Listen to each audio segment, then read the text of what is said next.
പീഡനം ഇന്നലെ എന്ന് പറഞ്ഞാൽ ഇന്നലെ നടന്നുവെന്നല്ല അതിനർത്ഥം.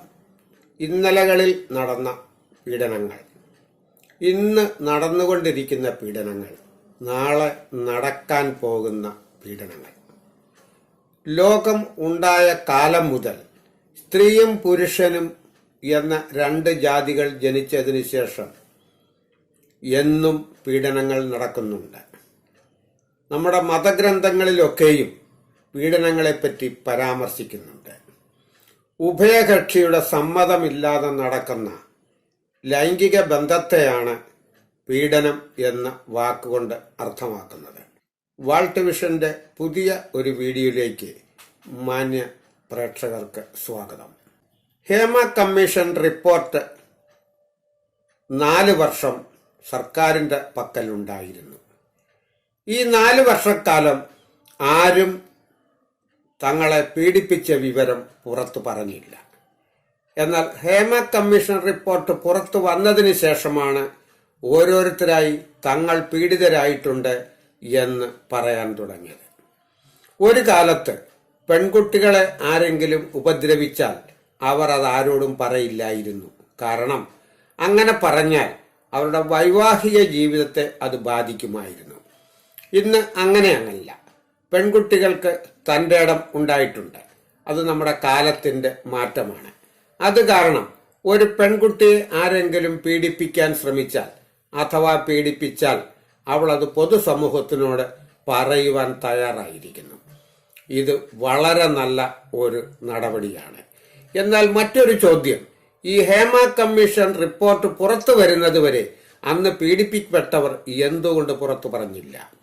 ഇന്നലെ അല്ലല്ലോ അവർ പീഡിപ്പിക്കപ്പെട്ടത്, കുറെ നാളുകൾക്ക് മുൻപല്ലേ, 4 വർഷം മുമ്പ് നടന്ന കഥയല്ലേ. അതുകൊണ്ട് അവർ അത് മൂടി വെച്ചത് ശരിയായില്ല എന്ന അഭിപ്രായമാണ് എനിക്കുള്ളത്. ഇന്നും പീഡനങ്ങൾ നടന്നുകൊണ്ടിരിക്കുന്നു. പീഡനം എന്നും സ്ത്രീയും പുരുഷനും ഉള്ള സ്ഥലത്ത് നടക്കുക സ്വാഭാവികമാണ്.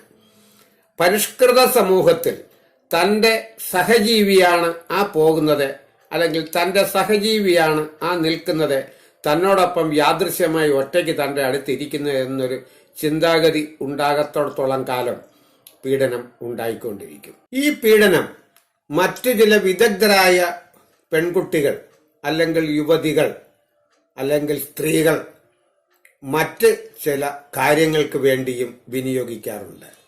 വെറുതെ നിൽക്കുന്ന ഒരാൾ തനിക്ക് വിരോധമായിട്ടുള്ള ഒരു വ്യക്തിയെ, അയാളെ തകർക്കാൻ പറ്റിയ ഏറ്റവും വലിയ വഴിയാണ് പീഡനം. നടക്കാത്ത കാര്യം നടന്നുവെന്ന് നാട്ടുകാരോടോ പോലീസിനോടോ പരാതിപ്പെടുക. ഈ വ്യക്തിയെ യാതൊന്നും ചോദ്യം ചെയ്യാതെ പോലീസുകാർ പിടിച്ചുകൊണ്ടുപോയി ജയിലിലടയ്ക്കുകയാണ് ചെയ്യുന്നത്.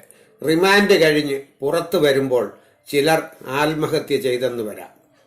അഥവാ ആരെങ്കിലും അതിനെ പ്രതിരോധിക്കാൻ ശ്രമിച്ചാൽ മിക്കവരും അത് ജയിക്കാൻ സാധ്യത കുറവാണ്.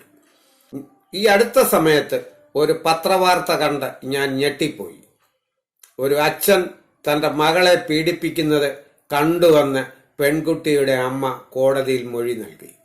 ആ മനുഷ്യൻ നിരപരാധിയായിരുന്നു. അയാൾ ജയിലിൽ പോയി തിരികെ വന്ന് കേസ് വാദിച്ച് ആ കേസ് ജയിക്കുകയുണ്ടായി എന്ന് പത്രത്തിൽ വായിച്ചു. എന്തിനാണ് ഈ സ്ത്രീ ആ മനുഷ്യനെ മാനസികമായിട്ട് തകർത്ത് തന്റെ മകളെ പീഡിപ്പിച്ചുവെന്ന് കളവ് പറഞ്ഞ് അയാളെ കുരുക്കിയത്? സ്വന്തം ചെറുമകളെ പീഡിപ്പിക്കുന്നത് കണ്ടുവെന്ന് പറഞ്ഞുള്ള ഒരു കേസ് എന്റെ നാട്ടിൽ ഉണ്ടായിട്ടുണ്ട്. അല്ലെങ്കിൽ നിങ്ങൾ ഓരോരുത്തരും ജീവിക്കുന്ന പ്രദേശങ്ങളിൽ ഈ പീഡനം ഇന്ന് ഒരു തുടർക്കഥയായി തുടരുകയാണ്. ചെയ്യാത്ത കാര്യങ്ങൾക്ക് മിക്കവരും ഇതിൽ പരാതിപ്പെടുന്നത് പ്രായമുള്ളവരെയാണ് അതിൽ വീഴ്ത്തുന്നത്. മകളെയോ പേരക്കിടാവിനെയോ ഒരു പുരുഷൻ പീഡിപ്പിച്ചു എന്ന് പറഞ്ഞാൽ ആ കഥ 99% കളവാണെന്ന് വിശ്വസിക്കുന്ന ഒരു വ്യക്തിയാണ് ഞാൻ. അങ്ങനെ ഒരു പുരുഷനെ കൊണ്ട് സാധിക്കുകയില്ല. തന്റെ മക്കളുടെ മക്കളെ പീഡിപ്പിക്കുവാൻ ഒരു മുത്തശ്ശനും കഴിയുമെന്ന് ഞാൻ വിചാരിക്കുന്നില്ല. ഇത്തരം പീഡനക്കേസുകൾ കൊടുക്കുമ്പോൾ പോലീസ് ചെയ്യേണ്ട ഒരു കാര്യമുണ്ട്. ആ വ്യക്തിയെ നേരിട്ട് ജയിലിലടയ്ക്കാതെ അല്ലെങ്കിൽ റിമാൻഡ് ചെയ്യാതെ അയാളെയും ഈ പരാതി നൽകിയവരെയും രണ്ടായി ചോദ്യം ചെയ്താൽ ഇതിന്റെ ഉള്ളുകളിൽ മനസ്സിലാകും. മിക്ക കേസുകളും കളവാണ്. ഇങ്ങനെ കൊടുക്കുന്ന പീഡന പരാതികൾ ആ മനുഷ്യൻ അതോടുകൂടി താറുമാറാകുമെന്നുള്ളത് ഉറപ്പാണ്. ജയിൽ ശിക്ഷ കഴിഞ്ഞ് പുറത്തു വന്നാലും താൻ ചെറുമകളെ പീഡിപ്പിച്ചയാളല്ലേ, താൻ മരുമകളെ പീഡിപ്പിച്ചയാളല്ലേ, താൻ മകളെ പീഡിപ്പിച്ചയാളല്ലേ എന്ന് ചോദിച്ച് ആ മനുഷ്യനെ തലപൊക്കി നടക്കാൻ പറ്റാത്ത അവസ്ഥ ഉണ്ടാകും. അങ്ങനെ ഒരു അവസ്ഥ ഉണ്ടാകാതിരിക്കണമെങ്കിൽ പോലീസ് ചെയ്യേണ്ട കാര്യം ഈ മനുഷ്യനെ കയ്യോടെ പിടികൂടി അകത്താക്കാതെ അയാളിൽ നിന്നും ശാസ്ത്രീയമായിട്ട് അതിൻ്റെ കാര്യങ്ങൾ മനസ്സിലാക്കിയിട്ട് പരാതി തന്നയാളിനെയും ചോദ്യം ചെയ്യണം. മിക്ക ഇത്തരം പരാതികളും കളവാണെന്ന് ഞാൻ വിശ്വസിക്കുന്നു.